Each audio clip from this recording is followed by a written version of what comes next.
it's our first week in Palm Coast, and we've been a little bit busy. We've been to the beach, we went to see some things, and we've been helping our friends Kathleen and Brian Bender. Brian just had a knee replacement, so Keith and I have been hanging out with them and kind of helping out a little bit. So we decided to do a Q&A video this week, so hopefully thank you so much for your questions. Hopefully we will answer some things about the RV lifestyle for you. So enjoy.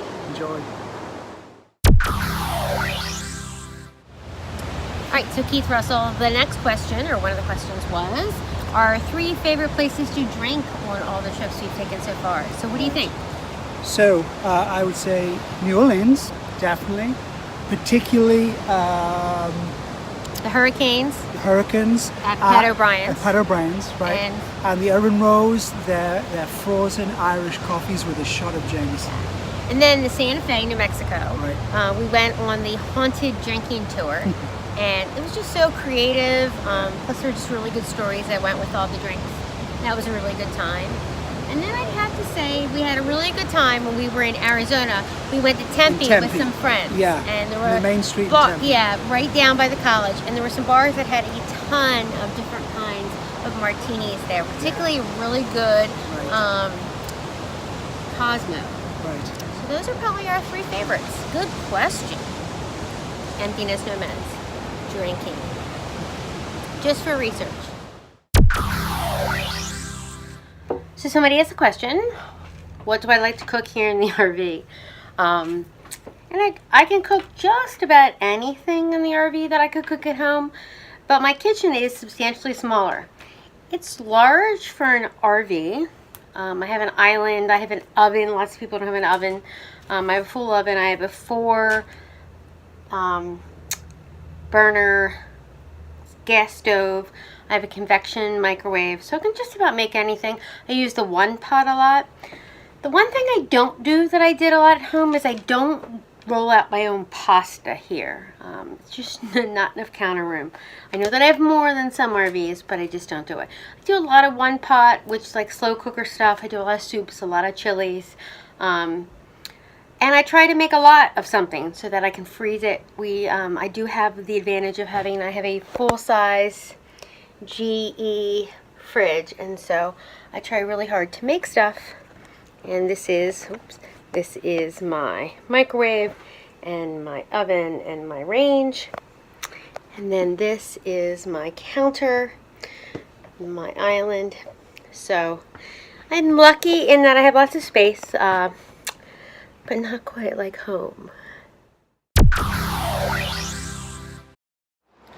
So the question is, what is our least favorite and most favorite RV resorts that we've been to? So there's so many, and most of them have been great, but our least favorite has got to be the Petrified Forest KOA, mainly because it was just a big mud bath, and we were just treading mud everywhere. It rained and everything.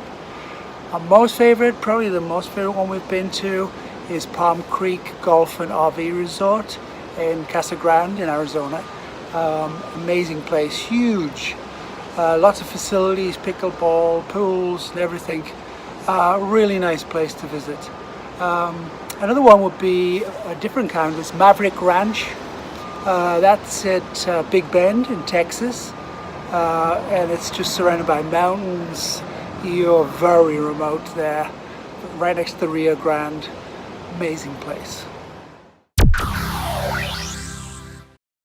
So somebody asked the question, do I grow my own herbs?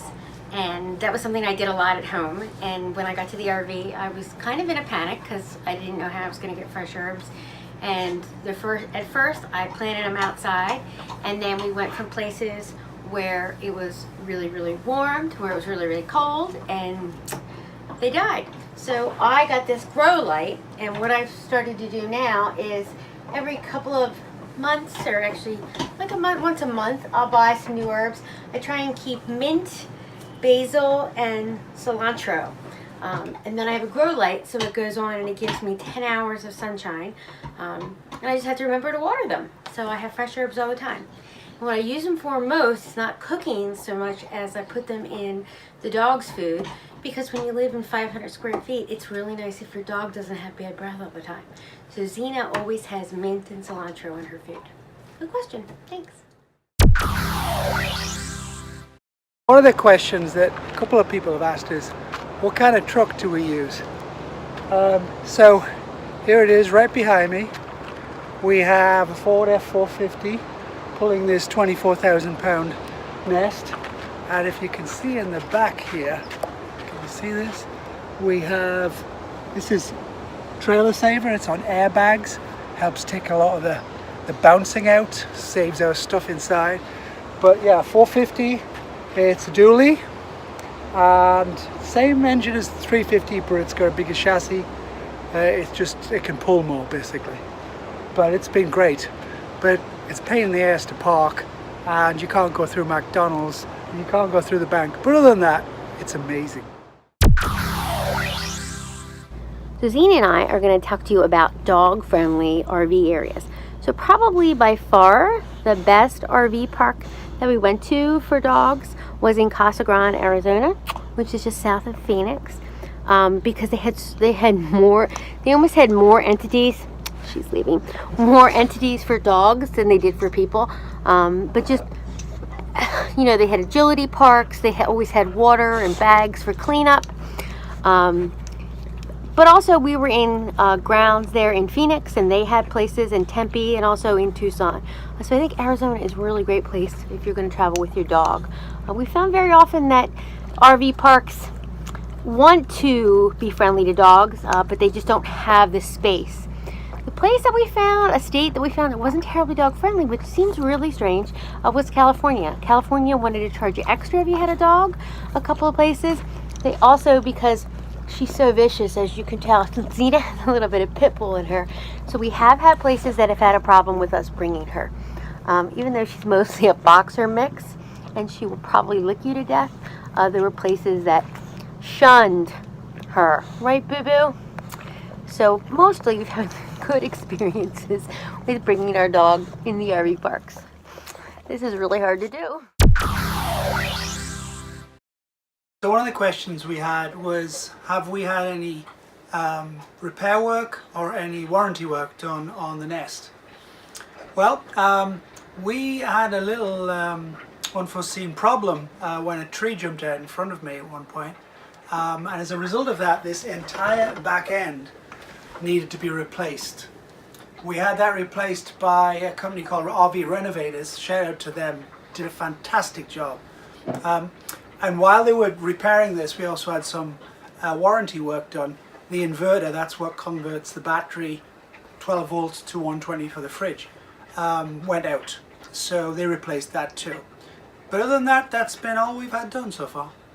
The other thing we found out when we did this work was Progressive really came through for us. So shout out to them. Really pleased with the experience we had there. And we also found that it's much easier for the shop, RV Renovators in this case, to deal with the manufacturer than for us to get in the middle of that. That worked out much better when they did it. One of the questions we've had is, do you like to live in an RV better than a house with sticks and bricks? And the answer would be no. I don't think living in an RV, although we have some friends, our friends Cece and John have been living there for 5 years. I'm just not sure it's a lifestyle for us. I think it's a great adventure, and it's a great, an amazing way to genuinely experience the culture and to see a lot of the country. It's more of a means to an end. It's not, the RV life for us is probably not what we're not going to do that. Right. I mean, I miss a lot of things about a house. I miss plants, being able to garden. I miss having more than one refrigerator. Just having stuff and just having surface space for things. Yeah. Right now, if you want to buy a piece of clothing, you have to throw something out. If I want to buy something for the wall, I have to get rid of something else. But if you want an adventure, you want to see this country, it's a great way of doing it. Yeah. Good question. So that's the end of another week. I hope you enjoyed the answers to our questions. That's our opinion, our experience. You might be different, but hopefully it was helpful. And thank you so much to everybody who sent us the questions. We enjoyed our first week in Palm Coast, And next week, our friend Karin is coming to spend the week with us, and we are going to bring you a little piece of what it's like to be here during Bike Week. So hopefully it's not too loud. Thank you so much for continuing to hang out with us, and we hope everybody has some safe travels. Enjoy yourselves. Empty Nest Nomads out.